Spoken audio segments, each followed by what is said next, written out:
Hello everyone, welcome to the channel study with Pooja. So इस video में करेंगे आगे के जो 3582 मास्टर कैडर के कोड डी के क्वेश्चंस हैं ज़ूलॉजी के, वो सॉल्व करेंगे। तो इसकी पिछली वीडियो जो है उसका लिंक डिस्क्रिप्शन में दिया हुआ है, तो आप वो चेक कर सकते हो। सो नेक्स्ट क्वेश्चन है, हमने 36 क्वेश्चन किए थे, तो 35 क्वेश्चन किए थे, तो उससे आगे 36 क्वेश्चन से स्टार्ट करते हैं। The greatest amount of energy is available at which of the following level, के जो नीचे दिखाए हुए लेवल्स हैं उनमें से सबसे ज़्यादा एनर्जी किस लेवल पे पाई जाती है।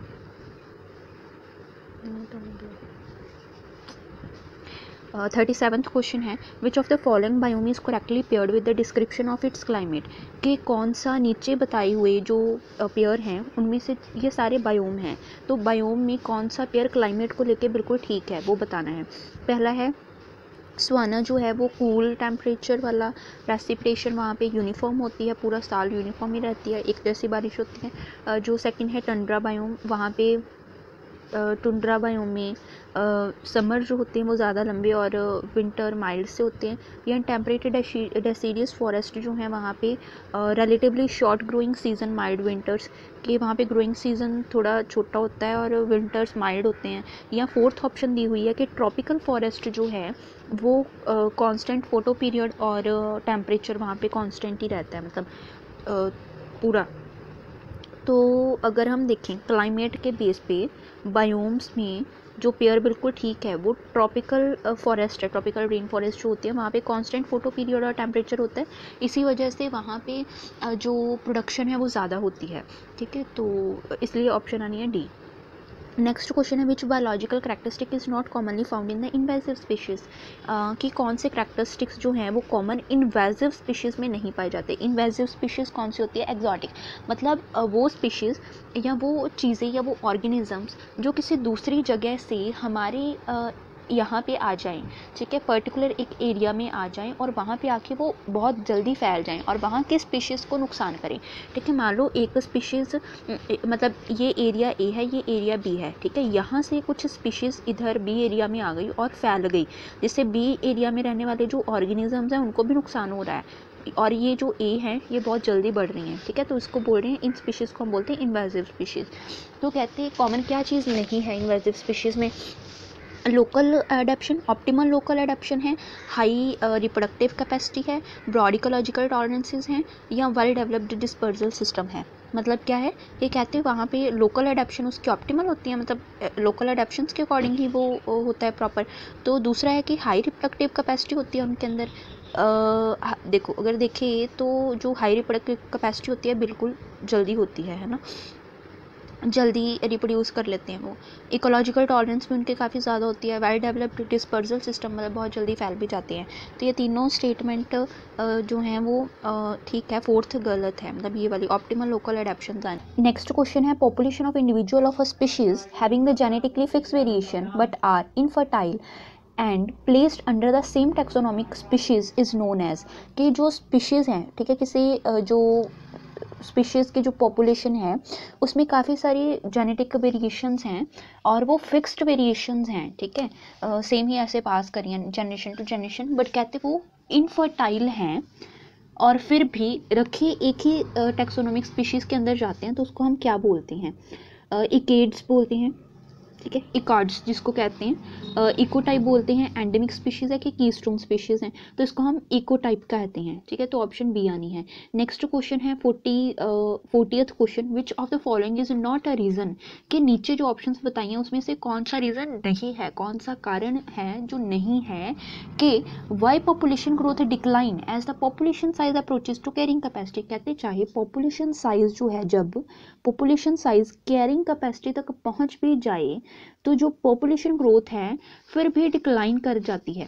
ठीक है, तो मतलब ऐसा किस रीजन की वजह से नहीं होता, कौन सा इस चीज़ का रीज़न नहीं है? ठीक है, पहला है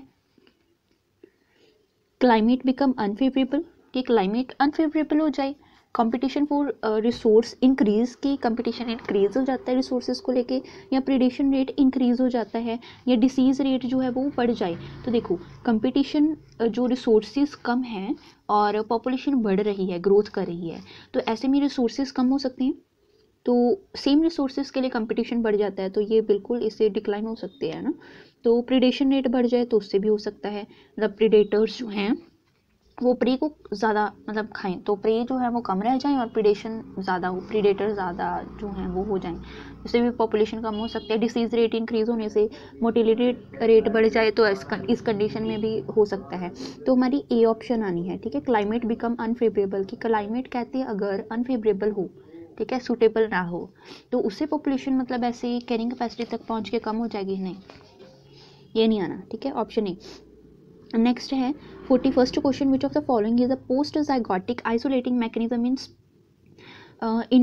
स्पेसिएशन, ठीक है, कि स्पेसिएशन में कौन सा नीचे बताया हुआ जो है वो पोस्ट जाइगोटिक, मतलब जाइगोट के बाद की जो डेवलपमेंट है उसका आइसोलेटिंग मैकेनिज्म है, ठीक है। तो कौन सा है, बिहेवियरल आइसोलेशन, सीजनल आइसोलेशन है, फर्टिलाइजेशन फेलियर है, या हाइब्रिड स्टेरिलिटी होती है। देखो पोस्ट जाइगोटिक आइसोलेटिंग मैकेनिज्म जो है स्पेसिएशन में, ठीक है, वो तो ये है हाइब्रिड स्टेरिलिटी, ठीक है। तो जो 41st है उसकी ऑप्शन आनी है ऑप्शन डी, ठीक है, हाइब्रिड स्टेरिलिटी अगर हो जाए, हाइब्रिड क्योंकि मतलब आफ्टर पोस्ट जाइगोटिक सिचुएशन थी, मतलब प्रॉपर होती हैं, ठीक है, तो उनकी स्टेरिलिटी होने से हो सकता है। तो नेक्स्ट क्वेश्चन है phenomena of the genetic drift is most likely to occur in the populations that are, के जो genetic drift होती है, ठीक है, जो genetic drift है वो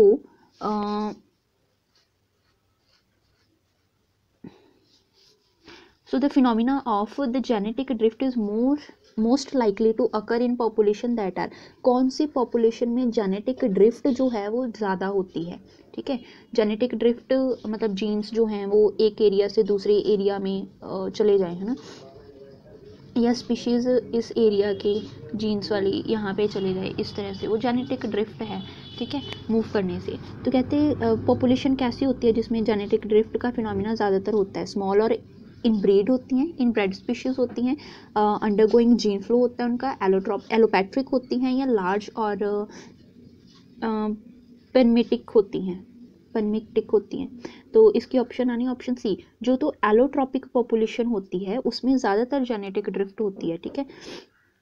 तो जैसे जीन्स का मूव करना, है ना, एक एरिया से दूसरे एरिया में जाना, और बिल्कुल नए ए जीन से बी जीन जो है मतलब काफ़ी डिफरेंट होना, यहाँ से यहाँ तक तो गए पर बिल्कुल अपने पहले जीन से बिल्कुल अलग हैं, ठीक है, तो वो एलोपैट्रिक होते हैं, ऐसे में जेनेटिक ड्रिफ्ट ज़्यादा होती है, ठीक है, चांसेस ज़्यादा होते हैं। उसके बाद है तो 43rd क्वेश्चन है, in vertebrate evolution reptiles were able to move completely on to land due to, के जो वर्टिब्रेट एवोल्यूशन की अगर हम बात करें तो रेप्टाइल जो थे वो किस वजह से पूरी तरह से लैंड पे मूव कर गए थे, क्या चीज़ थी जिसकी वजह से रेप्टाइल्स जो थे वो पूरी तरह से लैंड पे मूव कर गए थे, ठीक है। पहले तो जैसे वाटर में और लैंड पे दोनों पे रह सकते थे, तो पूरी तरह से लैंड पे क्यों है, उनकी स्किल्स की वजह से, देयर स्किल्स एमनियोटिक एग की वजह से इंक्रीज हो गया था साइज उनका, कि फूड की अवेलेबिलिटी की वजह से आए थे, तो उनके स्केल्स होने की वजह से, ठीक है, तो their scales, first option A आएगी, ठीक है, क्योंकि स्केल्स की वजह से वो लैंड पे आ गए थे पूरी तरह से, ठीक है।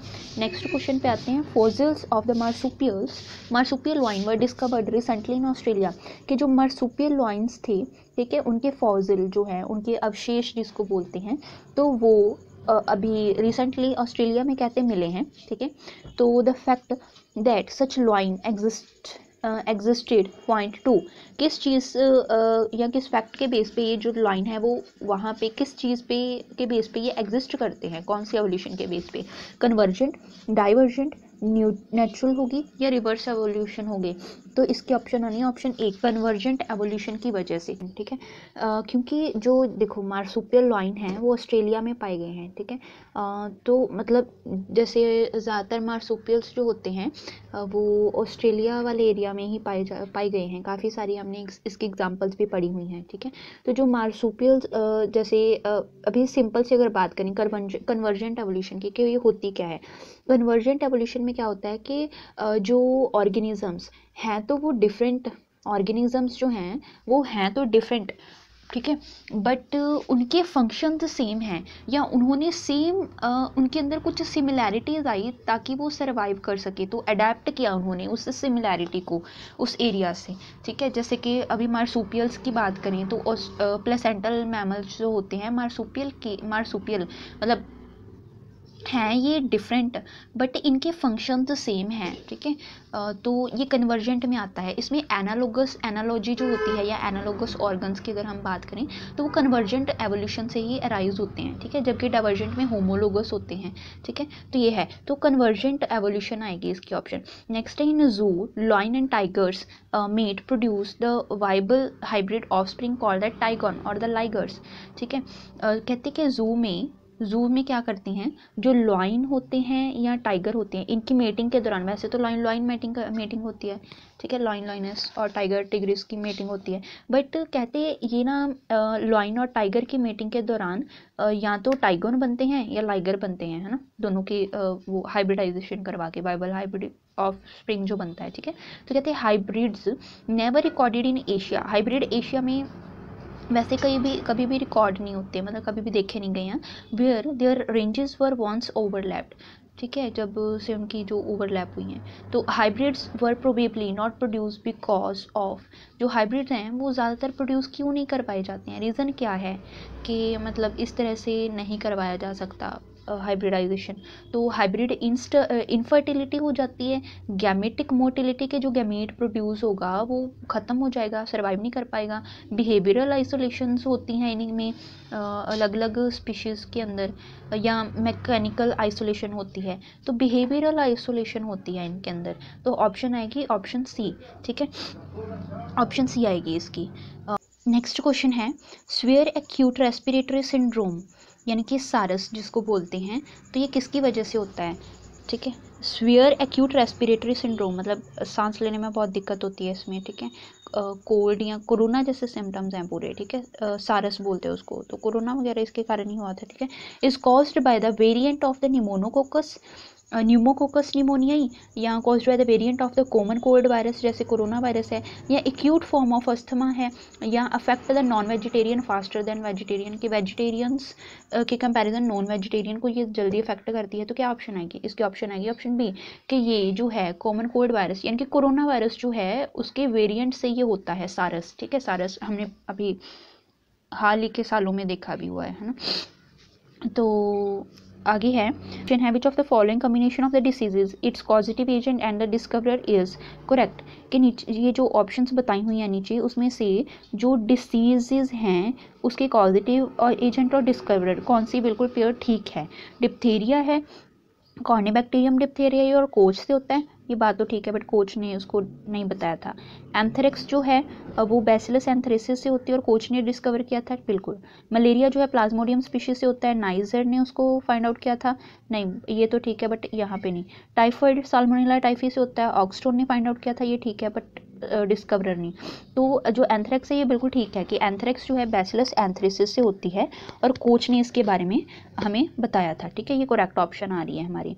नेक्स्ट क्वेश्चन पे चलते हैं विच of the following is not a characteristic of the secondary immune response, कि कौन सी जो ऑप्शन है नीचे बताए हुए में से कैरेक्टरिस्टिक को कौन सी नहीं है सेकेंडरी इम्यून रिस्पॉन्स की, ठीक है। दो तरह के पढ़ते हैं, प्राइमरी और सेकेंडरी इम्यून रिस्पॉन्स। तो जो सेकेंडरी इम्यून रिस्पॉन्स होता है उसकी कैरेक्टरिस्टिक कौन सी नहीं है, आईजीजी आइसोटाइप है, लो एफिनिटी एंटीबॉडीज़ हैं, या हाई एफिनिटी एंटीबॉडी है, या नो लैग फेज, कौन सी चीज़ आएगी यहाँ पे, कौन सी ऑप्शन आएगी। तो यहाँ पे आता है लो एफिनिटी एंटीबॉडीज़ की वजह से, ठीक है, कि जो सेकेंडरी इम्यून रिस्पॉन्स है कहते हैं उसकी कैरेक्टरिस्टिक नहीं है लो एफिनिटी एंटीबॉडीज़, क्योंकि इनकी एफिनिटी भी काफ़ी ज़्यादा होती है, ठीक है। तो ये कैरेक्टरिस्टिक नहीं है उन्होंने कहा लो वाला जो है, ठीक है। तो ऑप्शन बी गलत आ जाएगी, मतलब ऑप्शन बी जो है वो हमारी ऑप्शन आ जाएगी ठीक है।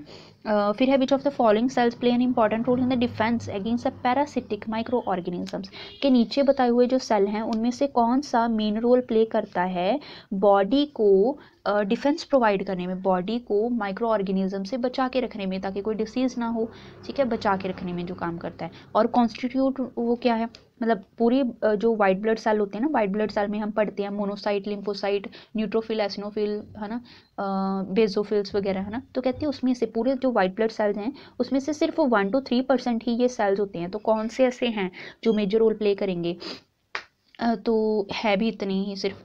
तो मैक्रोफेजेस हैं, न्यूट्रोफिल्स हैं, एसिनोफिल्स हैं, या एसिनोफिल्स के अलावा बेसोफिल्स हैं, ठीक है।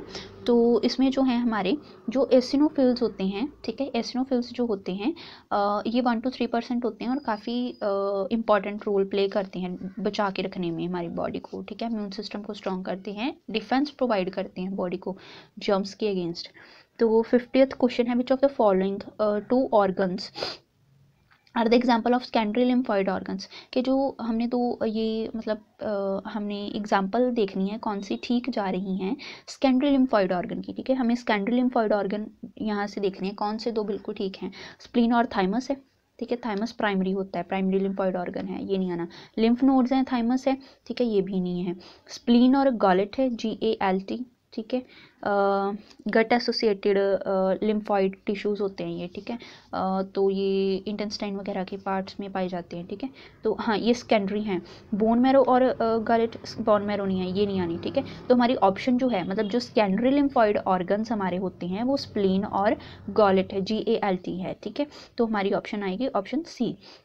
नेक्स्ट क्वेश्चन है antigen binding sites of an immunoglobulin are located in, कि जो इम्यूनोग्लोबुलिन होते हैं, ठीक है, एंटीबॉडीज़ होती हैं, उनकी एंटीजन बाइंडिंग साइट कहाँ पे होती है, ठीक है, कहाँ पे होती है। लाइट चेन में अकेले होती है, हैवी चेन में होती है, FC रीजन में होती है एंटीबॉडी के फैब रीजन में होती है, FAB रीजन में होती है। देखो हम एंटीबॉडी इस तरह से करके बनाते हैं, ऐसे करके, सॉरी वाई शेप की इस तरह से, ठीक है। तो यहाँ पे हैवी चेन ये वाली होती हैं, हैवी चेन, ठीक है, ये वाली होती है लाइट चेन। तो यहाँ पे एंटीजन बाइंडिंग साइट होती है, ठीक है, यहाँ पे एंटीजन बाइंडिंग साइट होती है। तो ये वाला, ठीक है, इसको हम बोलते हैं फैब रीजन। जो नीचे वाला हिस्सा होता है जिसमें अकेले लाइट चेन होती है इसको बोलते हैं FC रीजन, ठीक है। तो उन्होंने हमें पूछा कि एंटीजन बाइंडिंग साइट कहाँ पे है, अगर हम देखें तो ये कौन से रीजन में है, ये तो फैब रीजन में है, FAB रीजन में है, ठीक है। तो हमारी ऑप्शन आएगी ऑप्शन डी। नेक्स्ट क्वेश्चन है in the normal human being concentration of various antibodies in the serum in order, कि जो हम मतलब human being, normal human being की अगर बात करें तो उसमें जो सीरम के अंदर जो सीरम होता है उसके अंदर अलग अलग जो एंटीबॉडीज़ होती हैं वो किस ऑर्डर में होती हैं। हम पढ़ते हैं ना कि IgG, IgE, IgA, IgM, IgD होती हैं, एंटीबॉडीज़ होती हैं ना, तो वो किस ऑर्डर में होती हैं, IgM, फिर IgA, फिर IgG, फिर IgE, या IgG है एमिनोग्लोबुलिन G, फिर एमिनोग्लोबुलिन A, एमिनोग्लोबुलिन M, फिर देन एमिनोग्लोबुलिन E, के EG, फिर M, फिर A, फिर A, M, E और G, कौन सी ऑप्शन आएगी इसकी। तो ये जो मतलब प्रॉपर ऑर्डर में होती हैं ये हमारी ये वाली होती हैं, ठीक है, IgG, फिर IgA, ठीक है, IgA के बाद IgM, देन IgE होती है, ठीक है, ऐसे करके होती हैं ये। तो हमारी ऑप्शन आएगी ऑप्शन बी, ठीक है। नेक्स्ट क्वेश्चन है हमारा the class of immunoglobulin that can get transported across the epithelial cell, वो एमिनोग्लोबुलिन कौन से हैं जो कि एपिथेलियल सेल्स जो होते हैं उसमें से भी पास करते हैं, ट्रांसपोर्ट कर सकते हैं एपिथेलियल सेल्स में से, ठीक है। तो IgG है, IgE है, IgA है, एमिनोग्लोबुलिन या एमिनोग्लोबुलिन M है, ठीक है। तो इसकी हमारी ऑप्शन है, अगर हम ध्यान से देखें ये क्वेश्चन उन्होंने हमें जो पूछा है तो उसमें IG जो AG है, ठीक है, IgA जो है और जो IgM है ये तो तीनों ही पास कर जाती हैं, ठीक है, ये तो तीनों ही पास कर जाती हैं, हम तीनों ऑप्शन तो डाल नहीं सकते, है ना। तो हो सकता है यहाँ पे क्वेश्चन हो मतलब कि नहीं ट्रांसपोर्ट हो सकती, अगर तो ऐसा क्वेश्चन बनेगा हमारे पास कि एमिनोग्लोबुलिन्स जो हैं वो एपिथेलियल मेम्ब्रेन से जो सेल एपिथेलियल सेल से जो पास नहीं कर सकती, ट्रांसपोर्ट नहीं कर सकती, वो फिर IgE डाल सकते हैं हम। अदरवाइज तो जो IgG, IgA और IgM होती है ये तीनों ही वैसे तो पास कर जाती हैं। उसके बाद है the predominant antibody in saliva is, कि सलाइवा में जो प्रीडोमिनेंट एंटीबॉडी है, सलाइवा मतलब जो हमारा होता है माउथ के अंदर सलाइवा, ठीक है, सलाइवरी ग्लैंड के थ्रू प्रोड्यूस हुआ, तो उसकी जो प्रीडोमिनेंट एंटीबॉडी, उसमें ज़्यादा एंटीबॉडीज़ जो पाई जाती हैं वो कौन सी है? IgG है, IgA है, IgM है, कि बोथ A एंड B के IgG भी है और एमिनोग्लोबुलिन A दोनों पाई जाती हैं। तो ऑप्शन आएगी हमारी ऑप्शन डी, कि जो IgG है और IgA है ये दोनों ही प्रीडोमिनेंटली पाई जाती हैं सलाइवा के अंदर, ठीक है, तो ऑप्शन डी। नेक्स्ट क्वेश्चन है immunoglobulin in the serum of the newborn will be mostly, ये जो एमिनोग्लोबुलिन होते हैं मतलब जो एंटीबॉडीज़ होती हैं एक छोटे बच्चे में जिसका भी बर्थ हुआ है, न्यू बॉर्न बेबी के सीरम के अंदर जो एमिनोग्लोबुलिन है वो ज़्यादातर कौन से हैं, ठीक है, विल बी मोस्टली क्या है वो? IgM ऑफ मैटरनल ओरिजिन, ठीक है, मैटरनल ओरिजिन का एमिनोग्लोबुलिन M है, मैटरनल ओरिजिन का एमिनोग्लोबुलिन G है, एंडोजेनियस ओरिजिन का एमिनोग्लोबुलिन G है, या एंडोजेनियस ओरिजिन जो है उसका एमिनोग्लोबुलिन M है। तो जो न्यूबॉर्न बेबी में ज़्यादातर होता है एमिनोग्लोबुलिन सीरम के अंदर वो यही होता है IgG of the maternal origin, ठीक है, मदर के ओरिजिन का जो IgM है, IgG है सॉरी, वो पाया जाता है, बी ऑप्शन आएगी। नेक्स्ट क्वेश्चन है which of the following is not a characteristic of the tRNA transfer RNA की कौन सी करैक्टरिस्टिक नहीं है, ठीक है, ट्रांसफर RNA की करैक्टरिस्टिक जो नहीं है वो देखनी है। तो कोडोन होते हैं, इसमें एंटीकोडोन होते हैं, become attach covalently to amino acid, के interact with the mRNA during transcription. देखो इसकी ऑप्शन आएगी ऑप्शन ए, ठीक है, कहते हैं कि इसमें कोडोन होते हैं, तो ये इसकी करैक्टरिस्टिक नहीं है, बिल्कुल नहीं है। देखो जो tRNA होता है, ठीक है, ऐसे करके जो tRNA होता है, ठीक है, tRNA में यहाँ पे एंटीकोडोन लगे होते हैं क्योंकि mRNA में कोडोन होते हैं, ठीक है, ये कोडोन है mRNA का, तो उसके अगेंस्ट इसमें एंटीकोडोन लगेंगे ताकि ये वहाँ पे ज्वाइन कर सके जाके, ठीक है, तो इसमें तो एंटीकोडोन है, कोडोन नहीं है, तो इसलिए ये जो ऑप्शन है ये हमारी आएगी कि ये करैक्टरिस्टिक नहीं है tRNA का। अदरवाइज उसमें एंटीकोडोन भी होते हैं, अमीनो एसिड के साथ भी कोवलेंटली वो बॉन्ड करता है, और जो मैसेंजर RNA है उसके साथ इंटरैक्ट भी करता है उसके कोडोन के साथ जब ट्रांसक्रिप्शन हो रही होती है, ठीक है, तो ऑप्शन ए आएगी इसकी, ठीक है।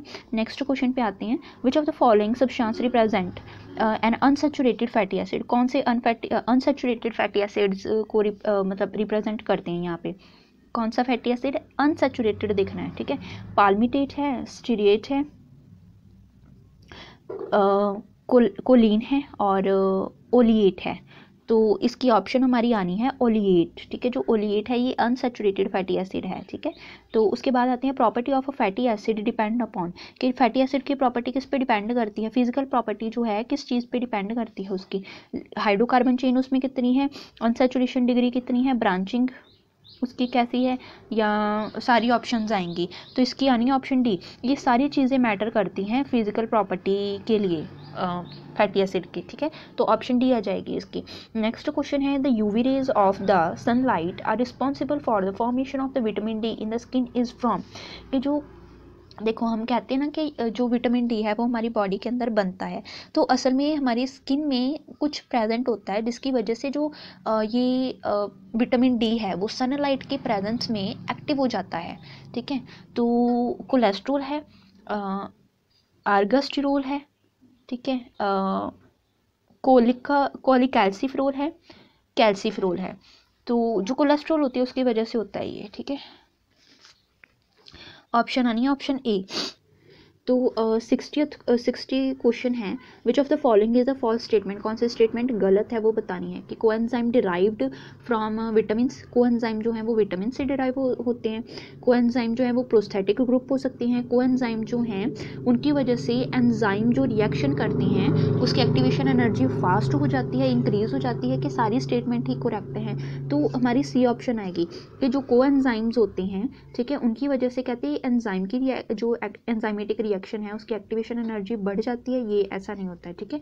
तो ये हमारी ऑप्शन सी आ जाएगी इसकी, ठीक है। बाकी तो ठीक है सारी स्टेटमेंट्स। फिर है hookworm live inside the intestine and, कि जो हुकवर्म्स होते हैं वो इंटेस्टाइन के अंदर रहते हैं, ठीक है। और क्या करते हैं, help in the milk formation in mammal, mammal में मिल्क फॉर्मेशन में हेल्प करते हैं, नहीं। देखो जो हुकवर्म होते हैं वो तो हमारे लिए हार्मफुल हैं, न्यूट्रिशन तो सारी वही ले लेते हैं, है ना, हमारी ह्यूमन की, ठीक है, या होस्ट की, तो ये ऑप्शन गलत है। Help in digestion of cellulose, cellulose को डाइजेस्ट करते हैं, तो नहीं, ये तो यूज़फुल नहीं है, ठीक है, वो तो सेलुलेज करता है, तो ये नहीं आएगा। फिर है सक ब्लड या कंज्यूम फिशेस, फिशेस को कंज्यूम करते हैं, वेस्ट को कंज्यूम करते हैं ये, या ब्लड को सक करते हैं, तो ये ब्लड सक करते हैं, ठीक है। ऑप्शन है ये ऑप्शन सी, ब्लड सक करते हैं। 5 जून इज ऑब्जर्व्ड एज, 5 जून को क्या मनाया जाता है, world forest day, world environment day, world wild life day या वर्ल्ड पॉपुलेशन डे, तो वर्ल्ड इन्वायरमेंट डे मनाते हैं 5 जून को, ठीक है, ऑप्शन बी। नेक्स्ट क्वेश्चन है river with the high board value is, river में जिसमें के बोर्ड वैल्यू ज़्यादा है, बायोलॉजिकल ऑक्सीजन डिमांड ज़्यादा है, तो क्या होगा, हमने क्या पढ़ा था कि जो बायोलॉजिकल ऑक्सीजन डिमांड ज़्यादा है इसका मतलब पॉल्यूशन ज़्यादा है, ठीक है, वाटर पोल्यूशन ज़्यादा है, तो क्या आएगा, highly polluted, highly clean, highly productive है, या कोई भी नहीं। देखो हाईली पॉल्यूटेड आएगा, ठीक है, कि वो बहुत पॉल्यूटेड होता है, प्रोडक्टिव तो होगा ही नहीं वो, ना ही वो क्लीन होगा, ठीक है, तो हाईली पॉल्यूटेड है। नेक्स्ट क्वेश्चन है 64th, Mendel couldn't find the recombination and crossing over as, Mendel जो था वो उसने फैक्टर के बारे में, जीन्स के बारे में तो बता दिया क्रॉस करके हमें, बट क्रॉसिंग ओवर और रिकम्बिनेशन के बारे में वो क्यों नहीं बता पाया, क्या रीज़न था।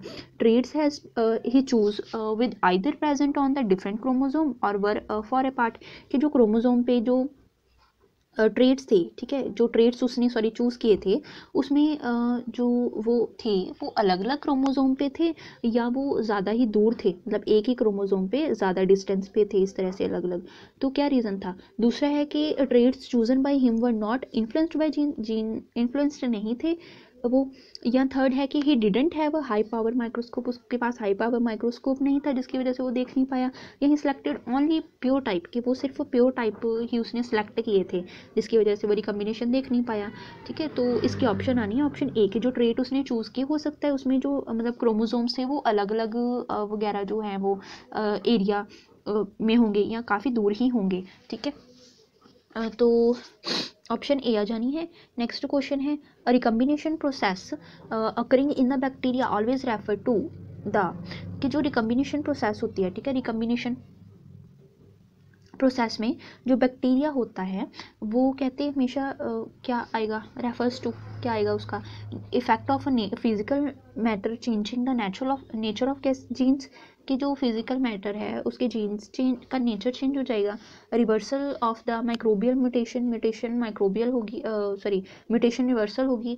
Loss of gene from the cell, gene ही ख़त्म हो जाएंगे सेल में से, या लॉस ऑफ या acquisition of the DNA by the organism, के डीएनए मिल जाएंगे और उसको ऑर्गेनिज्म को।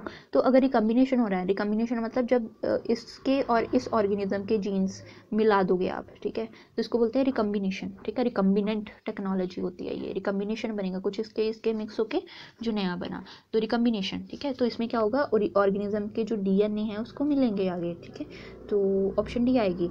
नेक्स्ट क्वेश्चन है what would be the best term to describe the effect of a gene on the another in a way that one would hide the effect of another on the phenotype, कहते हैं कौन सी term आप यहाँ पे use कर सकते हो जिसमें हमें ये बताया हो कि कोई एक जीन है, ठीक है, ये एक जीन है, ये दूसरी जीन है, तो ये वाली जीन जो है वो किसी इस तरह से काम करे कि जो इसकी फिनोटाइप है उसको भी वो खुद ही हाइड कर दे, मतलब फिनोटाइप सिर्फ इसके दिखाई दें, इसके फिनोटाइप दिखाई ही ना दें, ठीक है, हैं दोनों के फिनोटाइप, पर ए जो है वो बी के फिनोटाइप को स्प्रेस कर दे, ठीक है, बी के जीन्स को स्प्रेस कर दे। तो इसके लिए हम क्या टर्म यूज़ करेंगे, प्लियोट्रॉपी, होम्योस्टेसिस, एपिस्टेसिस या हाइपरस्टेसिस। तो सिंपल है, इसकी तो एपिस्टेसिस आ जाएगी, ठीक है, ऑप्शन सी एपिस्टेसिस आएगी। प्लियोट्रॉपी तो अलग चीज़ है ना, जिसमें एक ही जो है वो अलग अलग जीन्स को शो करता है, एक ही जीन अलग अलग करैक्टर को शो करता है, वो तो प्लियोट्रॉपी वो होती है, ठीक है।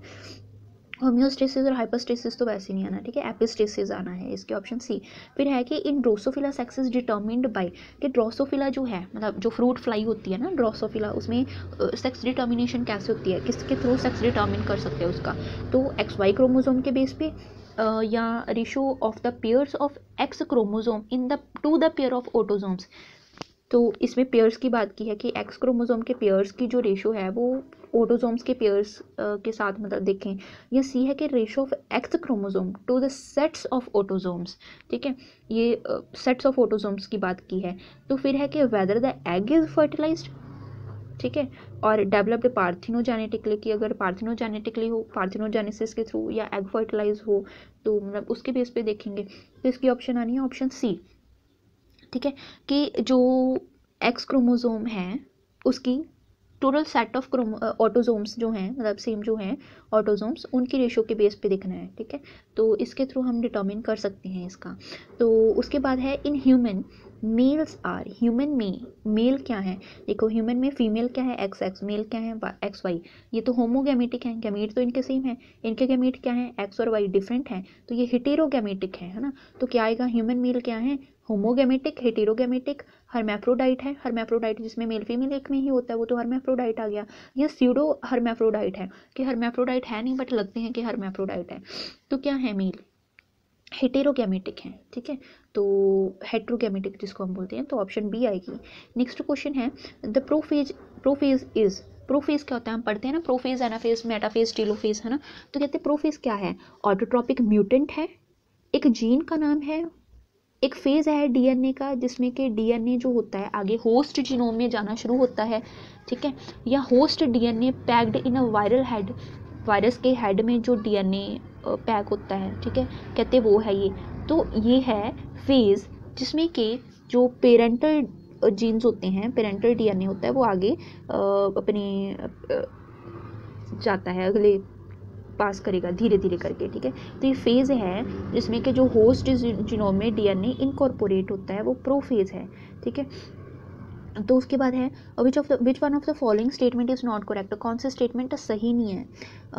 Almost all prokaryotes have a single circular chromosome, के एक ही सर्कुलर क्रोमोसोम होता है प्रोकैरियोट्स में। प्रोकैरियोट्स का तो हमें पता ही है कि वो ऑर्गेनिज्म जिसकी सेल वॉल वगैरह होती है, बट उसका जेनेटिक मटेरियल जो है उसको कवर करने के लिए जो है वो न्यूक्लियस की मेम्ब्रेन नहीं है, ठीक है, ट्रू न्यूक्लियस नहीं है जिसको हम बोल सकते हैं। तो वो प्रोकैरियोट है, उसमें कहते हैं सिंगल सर्कुलर क्रोमोसोम होते हैं, सभी प्रोकैरियोट्स में बिल्कुल होते हैं। प्रोकैरियोट्स जो होते हैं उनमें सभी में ज़्यादातर सेल वॉल होती है, बिल्कुल होती है।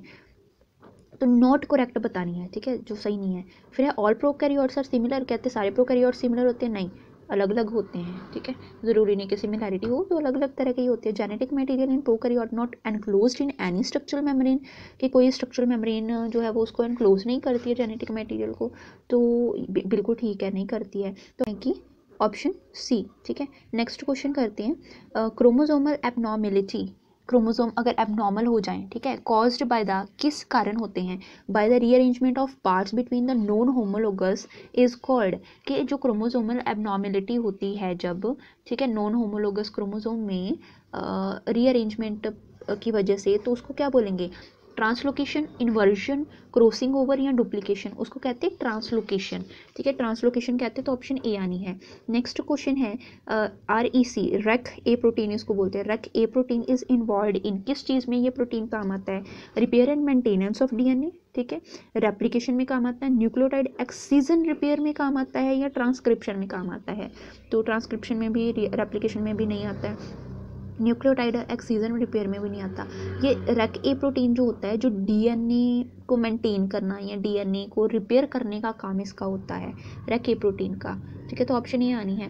फिर पी एलिमेंट क्या है, पी एलिमेंट क्या है, एक ट्रांसपोजन है, हाइब्रिड डिसजेनेसिस में रोल प्ले करता है, डी मेलानोजेस्टर में होता है, ड्रोसोफिला मेलानोजेस्टर में होता है, ये सारी स्टेटमेंट ठीक हैं। तो जो पी एलिमेंट है ट्रांसपोजन भी है, हाइब्रिड डिसजेनेसिस में भी ये प्रेजेंट होता है, मतलब रोल प्ले करता है, जो ड्रोसोफिला मेलानोजेस्टर है उसके अंदर भी ये पी एलिमेंट है, और सारी स्टेटमेंट तो ठीक है, तो ऑप्शन डी आएगी इसकी 73rd की, ठीक है। नेक्स्ट क्वेश्चन है हमारा what is one of the ways that the membrane of the winter wheat are able to remain fluid when in the extremely cold, कहते बहुत ठंड होने पे भी जो विंटर बीट होती है उसके अंदर फ्लूड रह जाता है, ठीक है। तो किस तरीके से उसकी मेम्ब्रेन्स में ये मतलब फंक्शन होता है, इस तरह से क्या होता है उनकी मेम्ब्रेन्स में कि वो वाटर उनके अंदर रह जाता है, रिमेन बचता है इतनी ठंड होने पे भी, विंटर कोल्ड के। तो क्या होगा reason, by increasing the percentage of unsaturated phospholipid in membrane, कि उनकी मेम्ब्रेन जो होती है उनमें अनसेचुरेटेड फोस्फोलिपिड बढ़ जाता है, या जो उनकी मेम्ब्रेन होती है उसमें कोलेस्ट्रॉल की परसेंटेज बढ़ जाती है, या जो उनकी मेम्ब्रेन है उसमें हाइड्रोफोबिक प्रोटीन जो हैं वो उनकी अमाउंट बढ़ जाती है, या फोस्फोलिपिड जो होते हैं उनके अंदर जो फैटी एसिड्स की लेंथ बढ़ जाने से ये मतलब फिनोमिना ऐसे होता है। तो इसकी 74th की ऑप्शन आनी है ऑप्शन ए, कि अगर तो मेम्ब्रेन में अनसेचुरेटेड फोस्फोलिपिड बढ़ जाते हैं तो उससे ये होता है। ठीक है, उसके बाद आते हैं 75th पे कि कॉमन फीचर बताने हैं ट्रांस मेम्ब्रेन प्रोटीन के।